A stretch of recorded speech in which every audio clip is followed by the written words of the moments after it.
keeping the First Amendment alive. We are Fairfax County's cable access and internet radio station.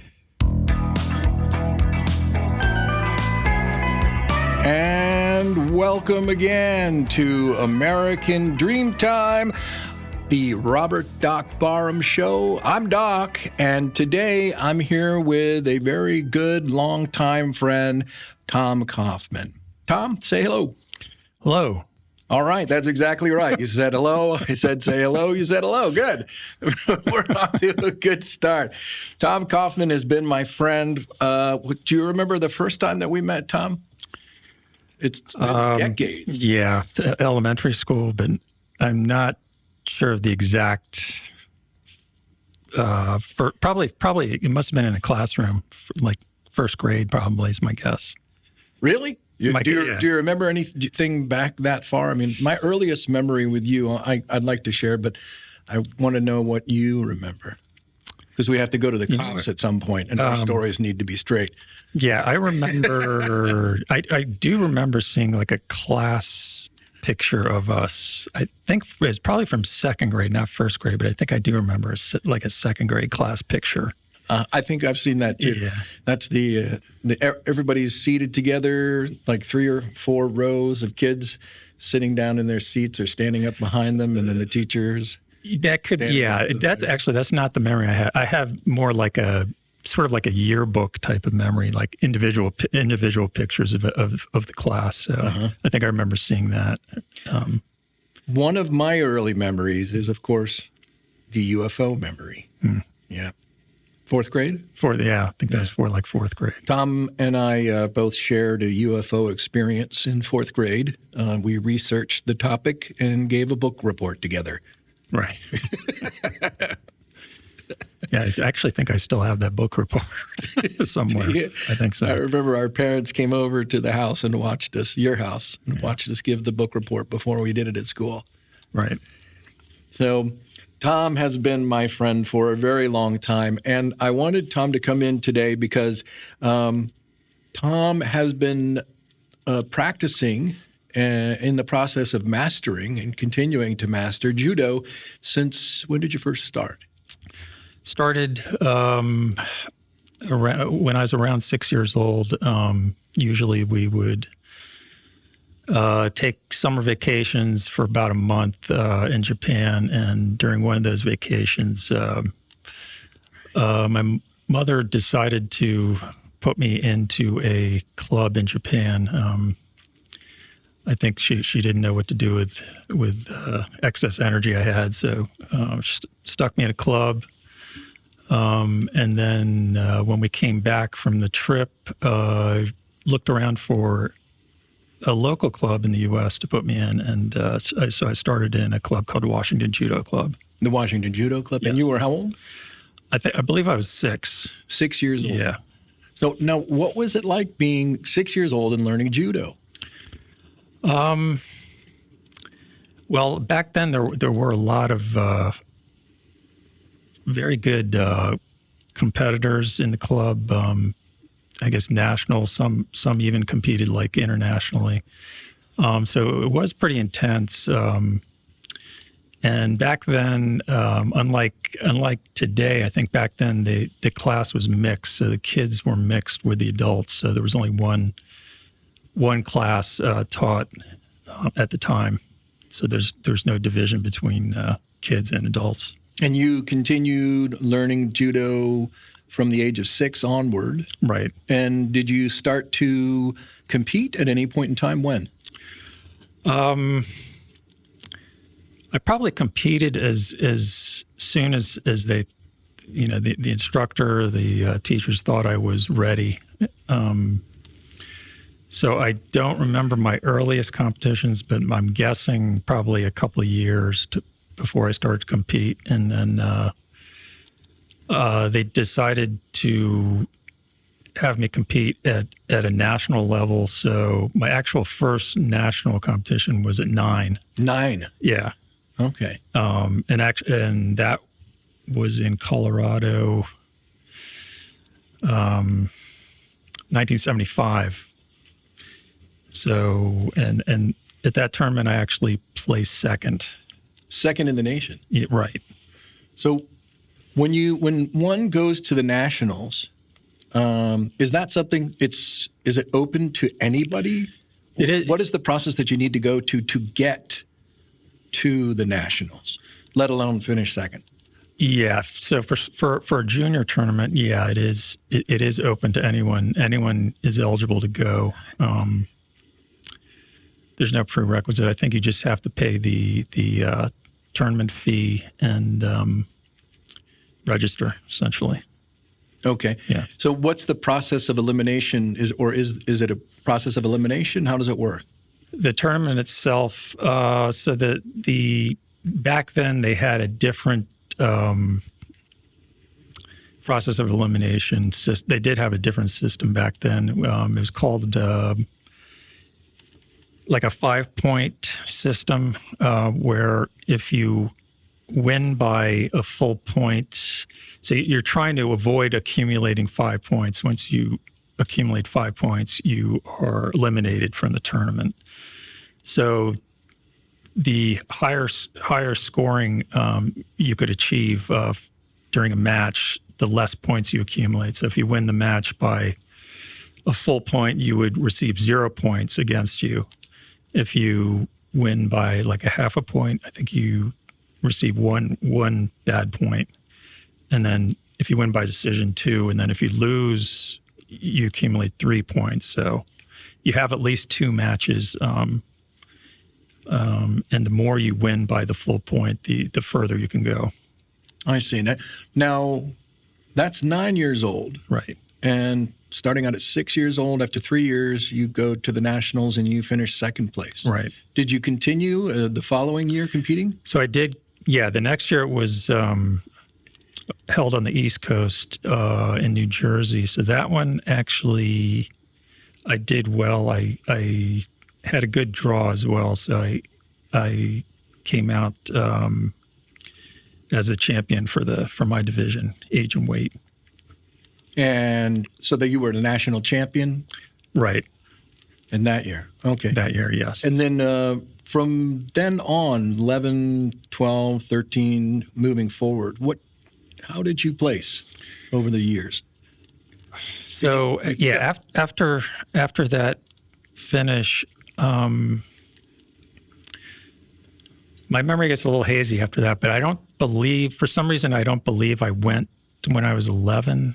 Maybe it was on the West Coast or something, or the timing was not right.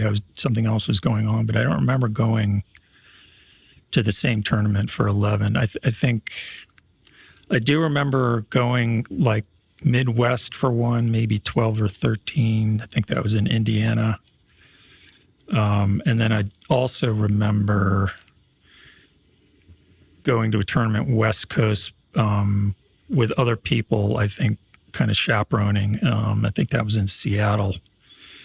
I can't pinpoint the exact year, but I do remember going with other people to Seattle for a national tournament. Uh-huh. And then finally, my last memory for a national tournament was at 16 in Hawaii. And that was my last time I placed in the top 3. So that one I also came in second place. That was second place? Yes. So you were second place at 9, national champion at 10. Right. And like you said, second place again at 16. Right. And so how many times in total have you won the national championship? Actually winning the championship just that once. So one first place, 2 seconds.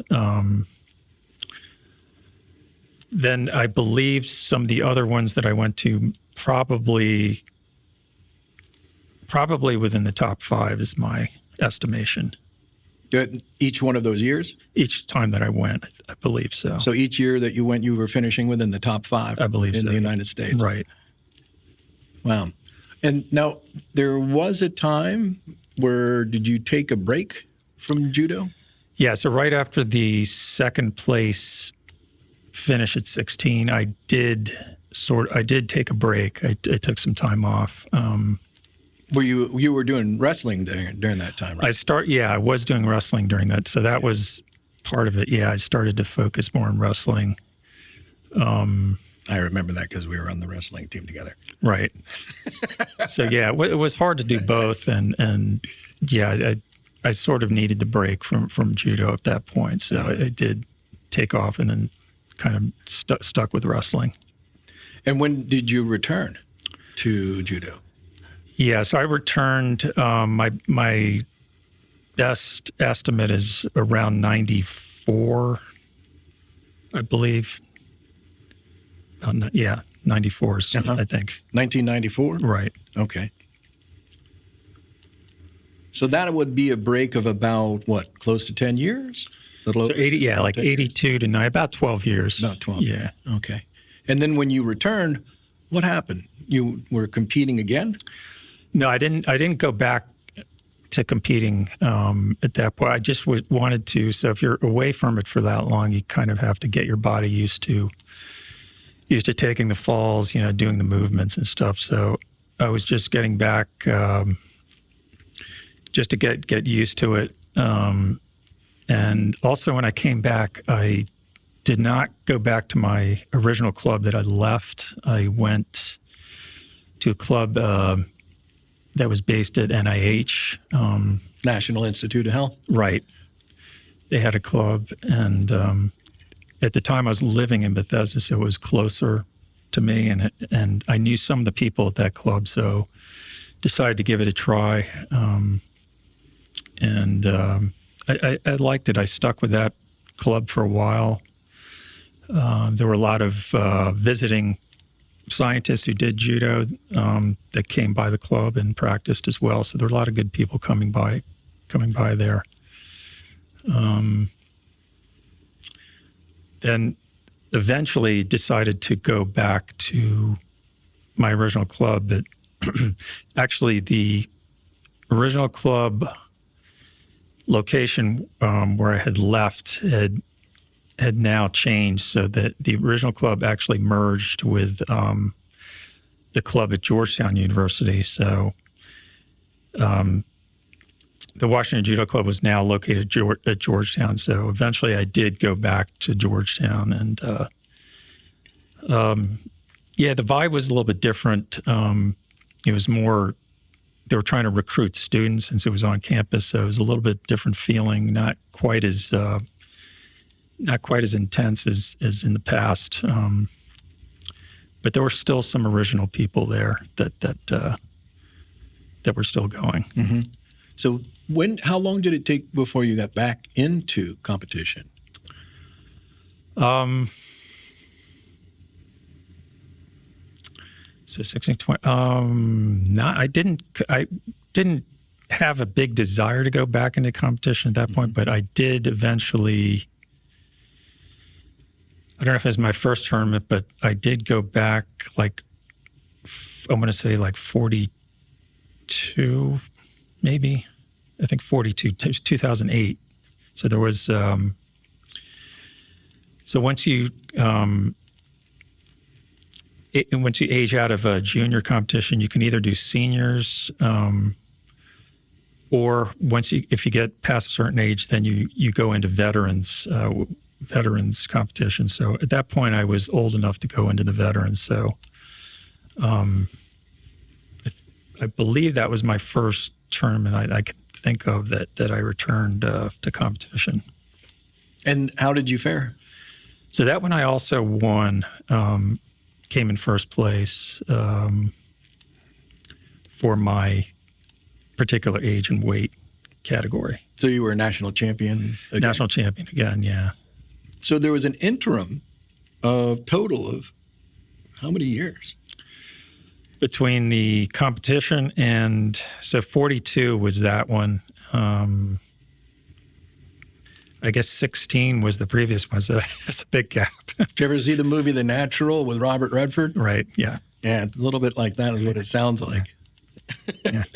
So your wife has blonde hair too, doesn't she? No.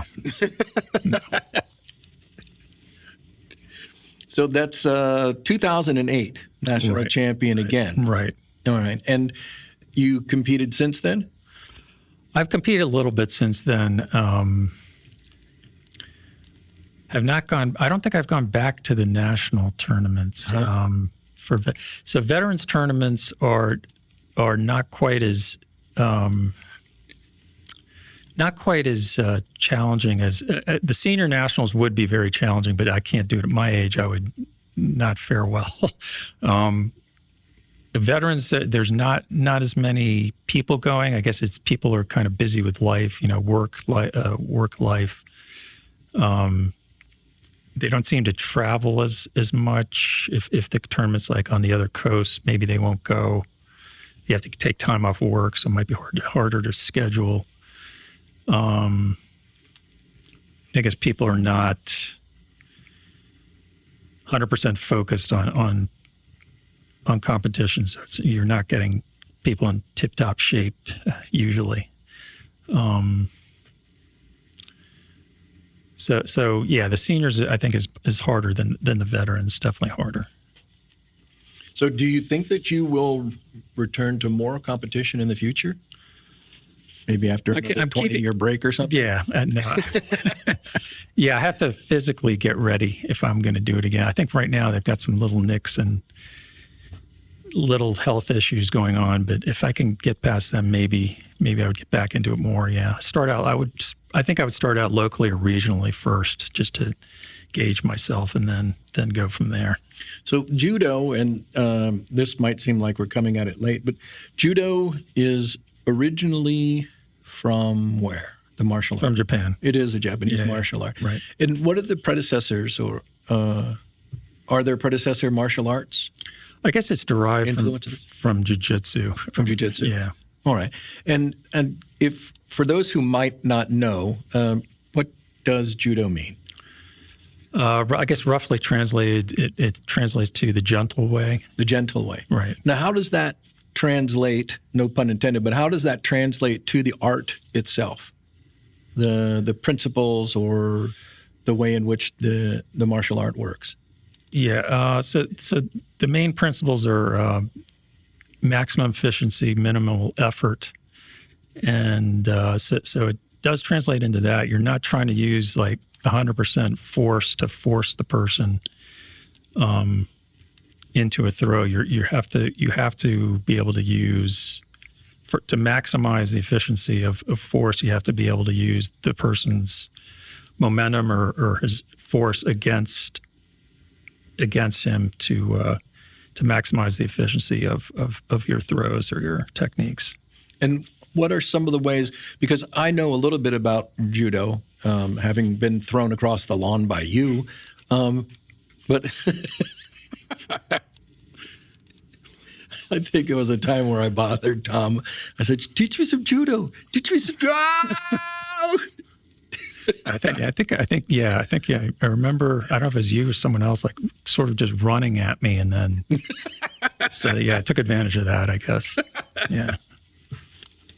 Well, I know that when we were on the wrestling team together, you were quite good, and I wasn't so bad myself. I think the year, was it the sophomore or second or third year, junior year, that Woodson High School swept the district, regional, and state. Second or third. I don't remember. Yeah, precise date. Yeah, that was pretty neat. So now, tell me how do you apply this, or do you apply this, what you've learned in your daily life? I guess you have to be flexible and be ready to readjust to situations. So I think that's something that can be brought to daily life. Also teaches you mutual respect for other people. You can, anybody can beat you. You don't know how good the other person is, so you got to be prepared. And respect your opponents. So those sorts of things you learn during practice and off the mat as well, and learn them from your teachers. Who are some of your teachers? So my original teacher was Sensei Takamori. I believe he was doing judo, as far as I can tell, like from the 1940s, I believe. Really? Yeah. Yeah. And taught essentially all his entire life until he passed away. Now judo has a belt system, Has a belt system, ranking belt system, right? And how is that structured?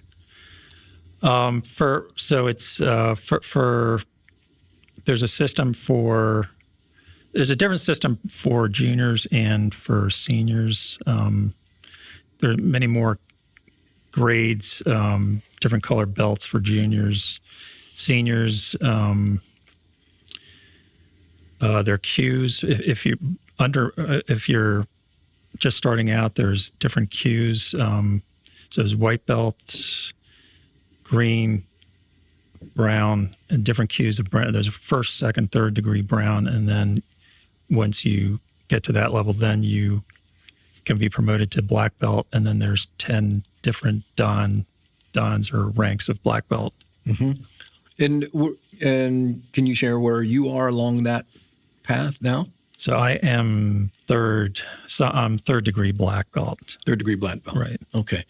And do you have any plans to stop, or is this something you'll probably continue for the foreseeable future as a martial artist? And it's judoka? Judoka, right. I think I will continue to do it as long as I physically can do it. Maybe not competitively, but definitely like helping out, teaching. I'm starting to teach, so teaching and helping others improve. Yeah, I think for the foreseeable future. Uh-huh. How long have you been teaching? I'm sort of co-teaching with an instructor at the place I'm going to now. It's been about a little bit over a year and 3 months, 4 months. So what was it that, if I can ask you, what I find really interesting, and it's one of the reasons why I wanted you to be my guest here. One is because you're my longtime friend. Another one is because I love the martial arts, and I have practiced various martial arts myself, such as Qigong and Wing Chun Kung Fu and some other things like that. Not to the degree that you have, but I've always loved the martial arts ever since I was a kid. And I remember coming over to your house and seeing this enormous trophy. And you and I were friends, our friends, but we're different in our personalities. You are a more, maybe you're quieter than I am. I'm more of a big mouth and more flamboyant generally. And I remember seeing that trophy and thinking, oh my gosh. And then finding out only after, like, you weren't walking around with pins and awards and ribbons on you or anything. Like, you didn't really talk about it much at all, did you? Yeah, no, I don't, yeah, I think you're right. Just different personalities. I don't display like awards or something intentionally. So, yeah. There are some people who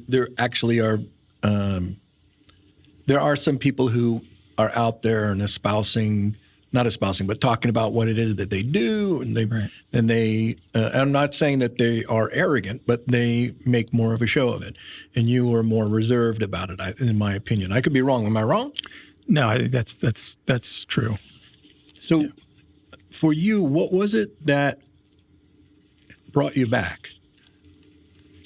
Brought me back to judo, because it sounds like you chose at 6 years old to enter into judo, and then at some point in time you decided to step away from it and you took a break, and then you returned. And I'm wondering, because it seems to me that winning the national championship at that young an age and then coming back after that many years and winning the national championship again is pretty significant.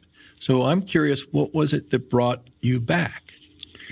Yeah, so I I think mentally and physically, I was ready to come back. I still had an interest in coming back and doing it, but I think at that point, right before I came back, I became aware of there were some videos of world and Olympic championship competitions that had been released, and somehow I found out about them and started watching some of these, and just sort of sparked my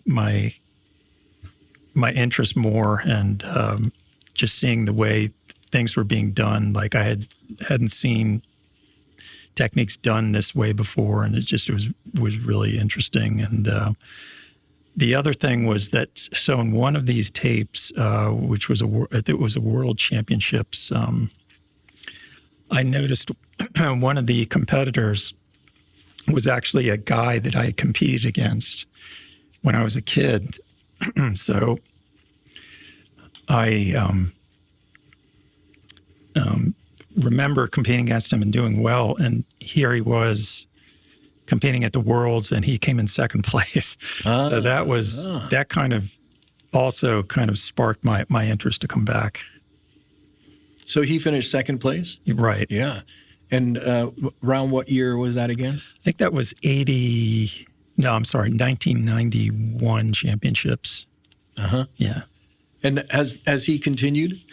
I don't think he's currently active. I happened to look him up sort of recently, and apparently he was got into wrestling as well, and I think he may have been like a pretty good wrestling coach, but he's not judo-wise. I don't think he's active in judo. Oh, okay. Yeah. Now, there are a fair amount of similarities between wrestling and judo. There are a number of similarities. But in essence, tell me about what it is that judo is when you're on the mat and it's you and your opponent. What is it that you do in a match? You're trying to determine how to either throw your opponent or submit or pin your opponent. So depending on, so usually, except for the first match, usually you can watch some of your opponents compete in your division beforehand, so you have somewhat of an idea of what their favorite techniques are. So you prepare yourself to either counter that or what may work well against them in that situation. So are there rounds? There are rounds, right. Like in most wrestling, and the wrestling that we did in high school was 3, right? There are 3 rounds? It depends how many people are in the division, but yeah, it can be anywhere from 3 to 6, 7, possibly, if the division's big, yeah. And what is the amount of time per round? For adults, they're 4-minute rounds. For veterans over a certain age, they cut it down to 3 minutes. Yeah. 4 minutes can seem like a lot. It is a lot because it's not continuous. The clock's not continuously moving. Every time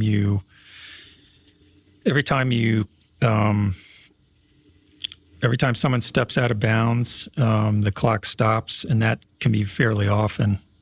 Anytime there's a stop or there's a stalemate, they'll also stop the clock, stop the action, reset. And a stalemate looks like what?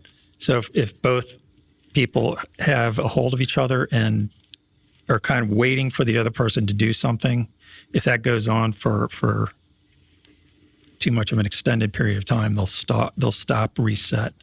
Okay, so they're tied up in essence. Tied up, like on each other's gis. Right. And also you can also be penalized. They're trying to prevent that stalemate situation. So you can be penalized for not being aggressive. You're allowed.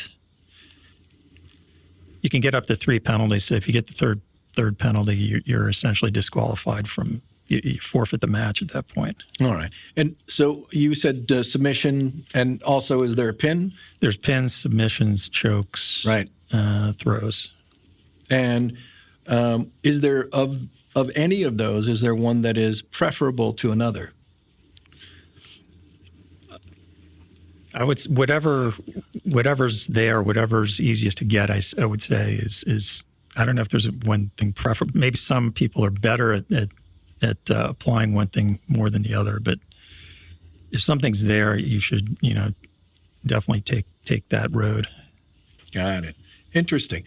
Hold on for just 1 second, and we will return.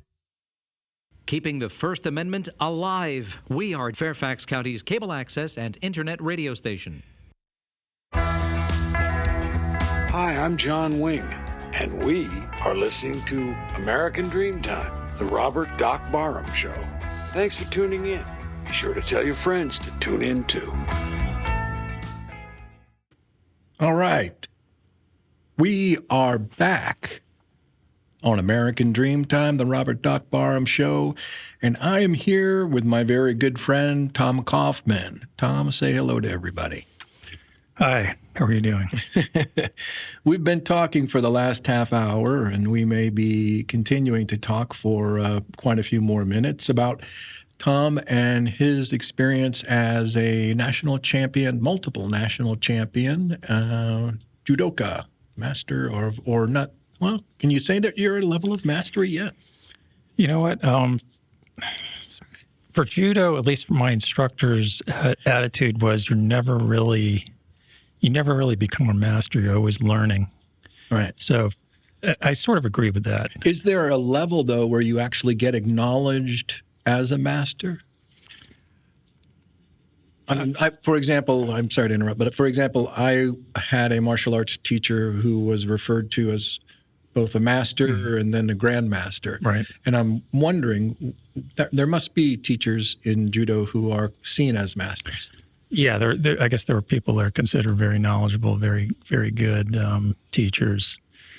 I don't know if they prefer to be called masters, though, but there are people very, very experienced that I guess you could call them master, although I don't know if they go by that. Well, now, sensei, that term is a Japanese term, correct? Yes. And it means teacher. Right. Right. Does it have more meaning than teacher?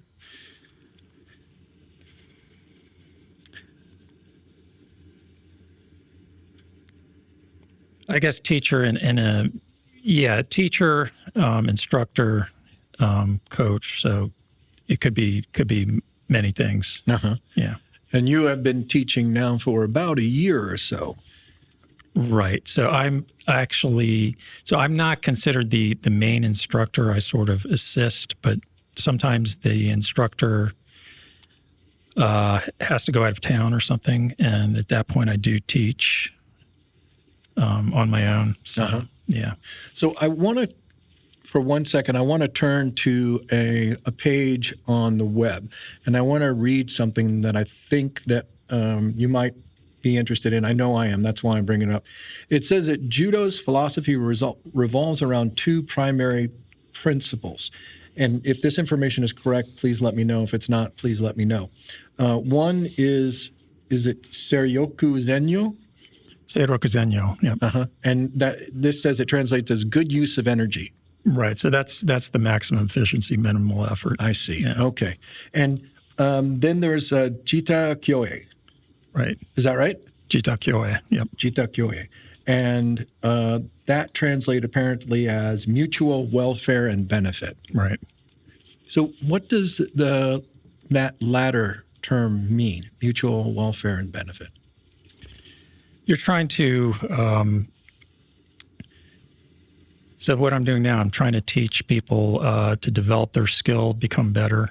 And if you do that, you're helping the other person, but at the same time, you're helping yourself. You're sort of developing your own training partners in the future. So it's collaborative. It's collaborative, right. And the intent in the collaboration is for one's own and another's benefit, is that? Essentially that's it. And so does that also extend into the world for you and is part of your way of life? Yeah, I try to help people as well in daily life. So that's true. Can you give me maybe an example or two of how, like, I'm being really quite serious. I mean, I think that in the development of one's psyche as they mature as an individual, you go from a certain amount of selfishness when you're very young because you really can't cognitively think really, really broadly and deeply as you can when you are a full adult, right? You don't have the same degree of awareness. But when you mature as an adult, you can really take into consideration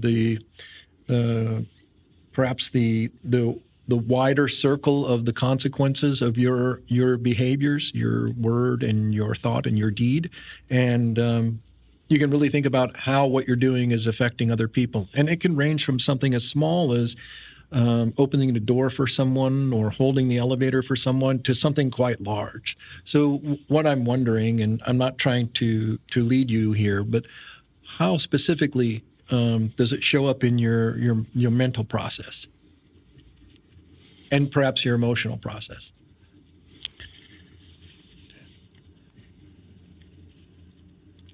You have to give me a second. That's right. We've got editing, and we can cut the dead air out. Yeah. So how is it? I have to think about that.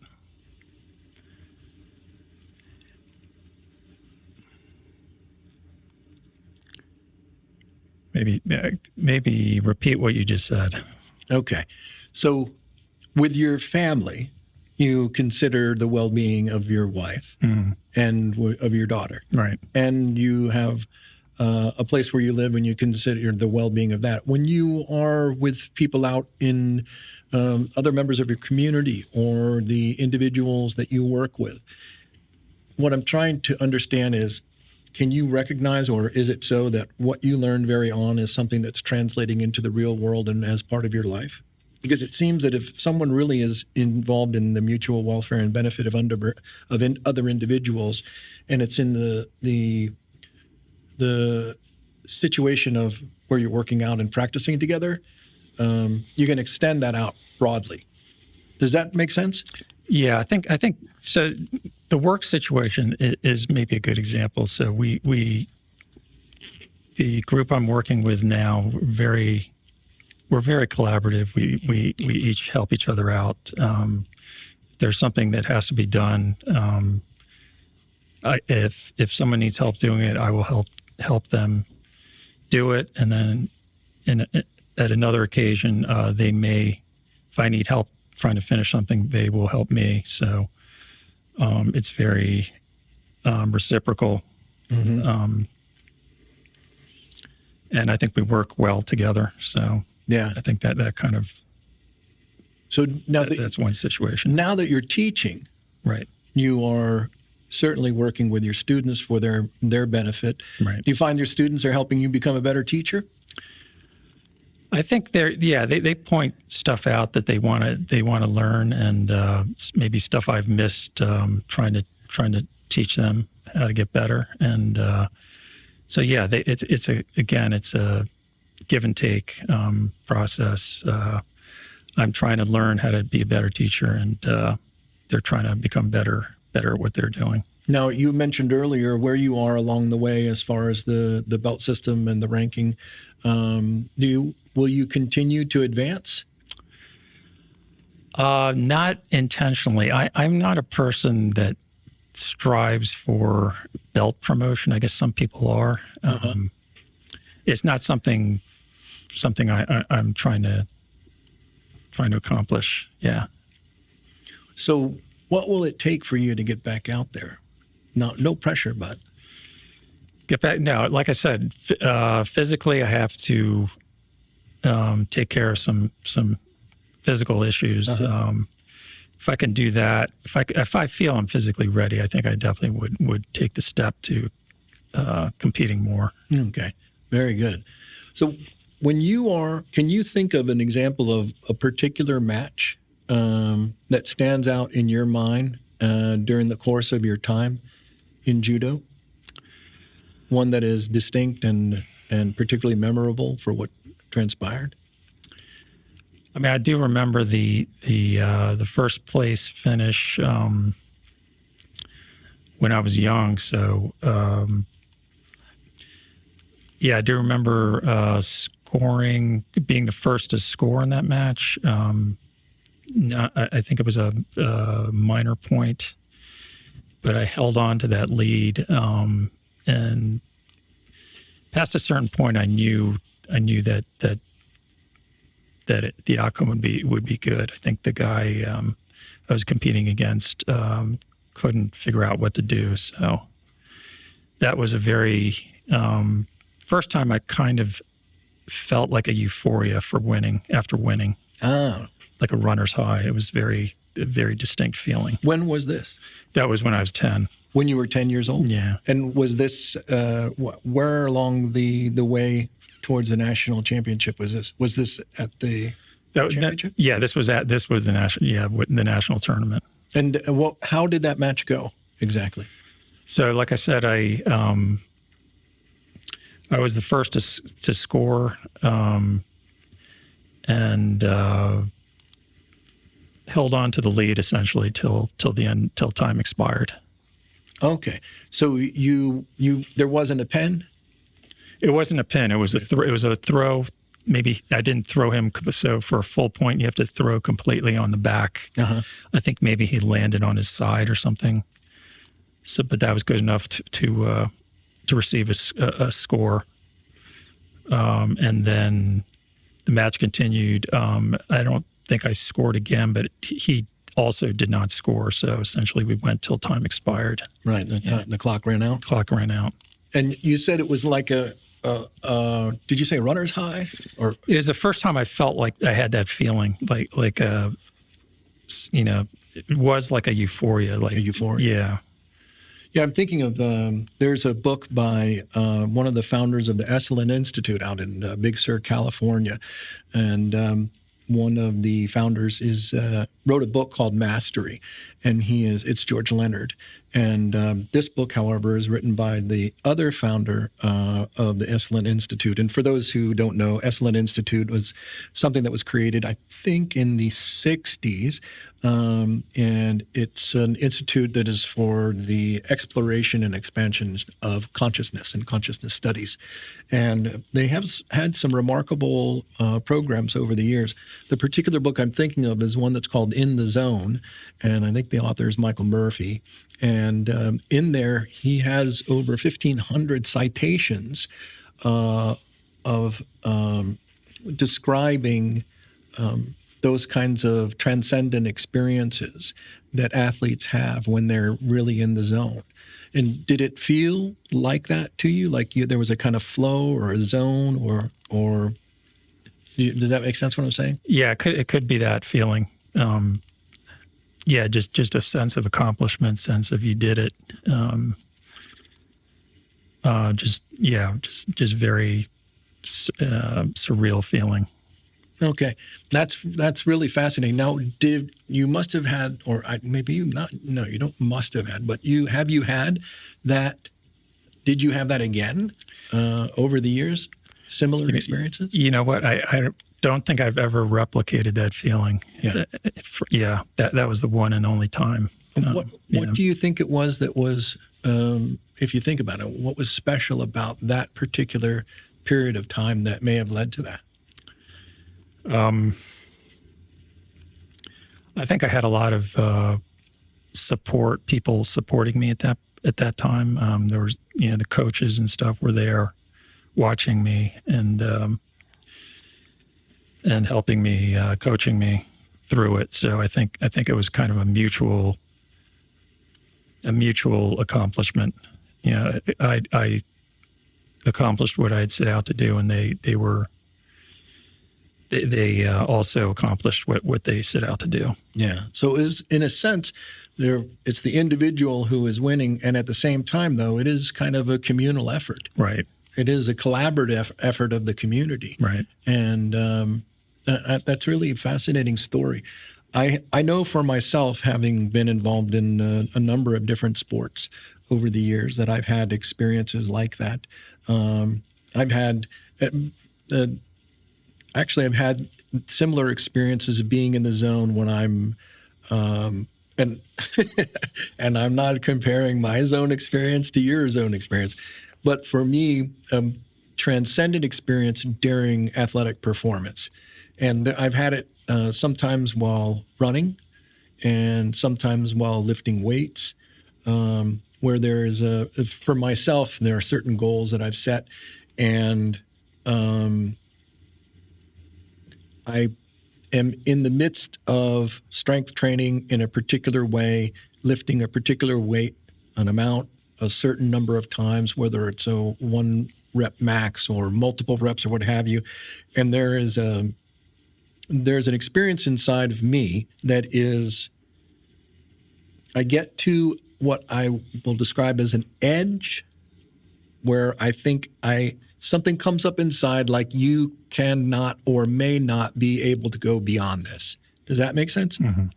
You get to that edge, and when your mind begins to, I guess, lose its sort of fortitude or strength, there's a kind of gathering up again, a renewal and a refusal to give way to that. I may not have it. I may not have what it takes. I may not have enough to do this. And that regathering and refocusing and renewal allows you to push past that. And sometimes I've found that there is, on the other side of that, there's a tremendous amount remaining that you may not have even realized, but then becomes available to you. Does that make sense? Mm-hmm. Yeah. Have you recognized that sort of thing in practice in yourself or in competition? Yeah, actually, yeah, recent competition. Yeah, you. Now you laugh, but why is that? No, just because. Yeah, I think you triggered a memory. So I get to so nowadays, since I'm older, I don't have the stamina I used to have, but so competing against someone younger, I felt towards the end of the match, really felt exhausted, like I couldn't go on anymore. And then I said, I can't quit at this point. I have to push through this. So I did, like you're saying, kind of found a way to get through it, and eventually did win, kind of right on the buzzer. So. Oh, really? When was this? This was a few years ago, I think. Yeah. This was in competition? Yeah, it was sort of a regional competition. Yeah. I see. Yeah. And so what exactly? Because I'm trying to get into the details of it, if we could. But what is it that you did? You said you sort of found more. You just said. I just said I can't quit at this point. Now I just found that the extra gear just had to go. Keep going. I think I knew the match was almost over. So at that point, what's an additional 20 seconds? You have to go. 20 seconds can be a heck of a long time. It can be a heck, yes, right. So, okay. Now, how does that, let me hold on just one second.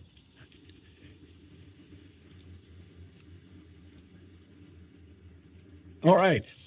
So, Tom Kaufman is here today with me as my guest on American Dreamtime, the Robert Doc Barham Show. And we are talking about Judo, the gentle way, the martial art. Tom, how is Judo, in your mind, different and distinct from other martial arts? In what ways? For example, Kung Fu or other martial arts? I don't have a background in other martial arts, so I don't know if I'm qualified to compare them. In Judo, there's no striking. There's no striking in Judo. Right. So there's grappling. Right. And now, what about the element of deceit in martial arts? Right. Yeah, there is There is some of that in judo. You have to, or if you're trying not to use maximal force, you're trying to use some of your opponent's force to help you throw them. You do have to engage in movements to get them to react a certain way. So that is true. So many sports have things like bluffs and feints and fakes and things like that. You can see it in baseball when, for example, a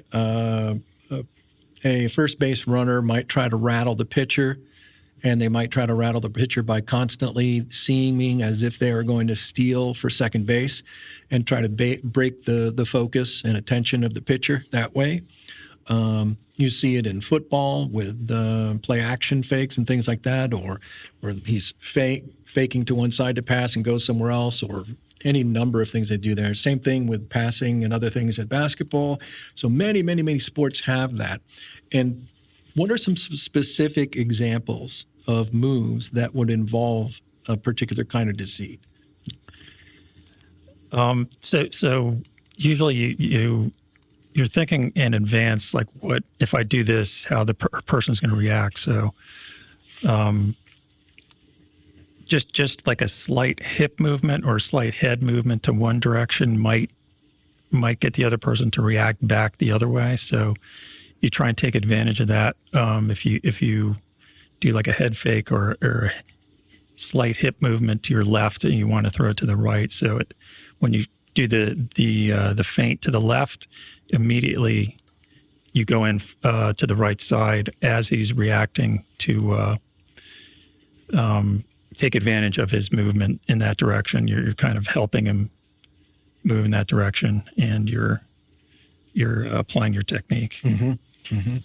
Now, I remember before we had our interview today, we had a conversation about having this interview, and one of the things that I asked you was, who are some of the martial artists that you like and that you appreciate, you watch and you've learned from? Can you share some of those names? One guy recently, if you're in judo, you know who he is, Shohei Ono. Shohei Ono. Yeah. Very good competitor. Almost his technique's almost unstoppable. So it's really a thing to see him compete. Now, that's a provocative statement, in my opinion. Unstoppable technique. What do you mean by that? Even if people know what he's going to do, they can't prevent being thrown. So that's really interesting. Yeah. There are, in some of the videos that I watched, there were some of the folks, him being one of them. It was really remarkable to watch.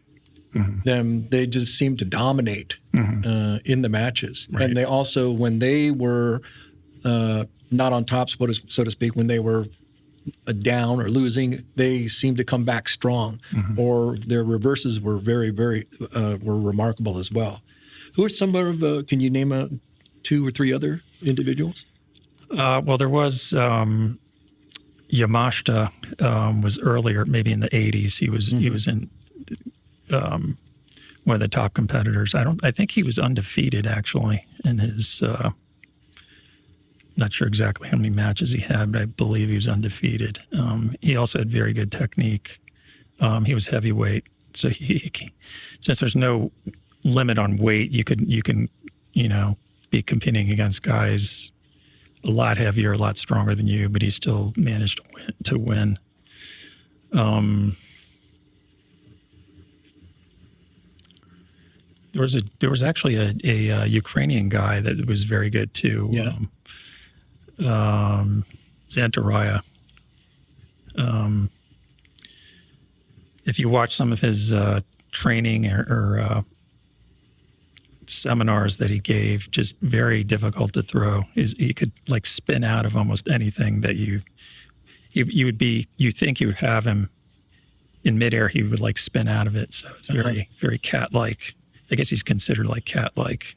It's very interesting. Well, for someone who is listening today, let's say there's a 6-year-old boy or a 6-year-old girl who is listening today and has found our conversation interesting and might be more interested in judo or taking up judo as a martial art. What are some things that you would share as someone who has placed in the top 5 in the national championships multiple times, won the national championship twice, and been practicing judo for decades? What are a few things that you'd share with them? I would say it will help build your self-confidence if you start judo at a young age. Help you become better physically and mentally as you keep doing it. It will help you become a better person in general, I think, as well. And for those folks who are not 6 years old, but closer to 60 or even older, what would you say if they were thinking about taking up judo? I think the same sort of thing will help you physically. It'll help you, you're using your whole body, so it'll help you become stronger. It will help you mentally focus better. You have to react to what your opponent's doing, so you have to think ahead. So mentally, I think it helps. And there's a good sense of camaraderie as well, the club camaraderie. So you get to meet a lot of good people as well. And one other thing I really would like for you to share is when you get up in the morning and you go to work, what is it that you do?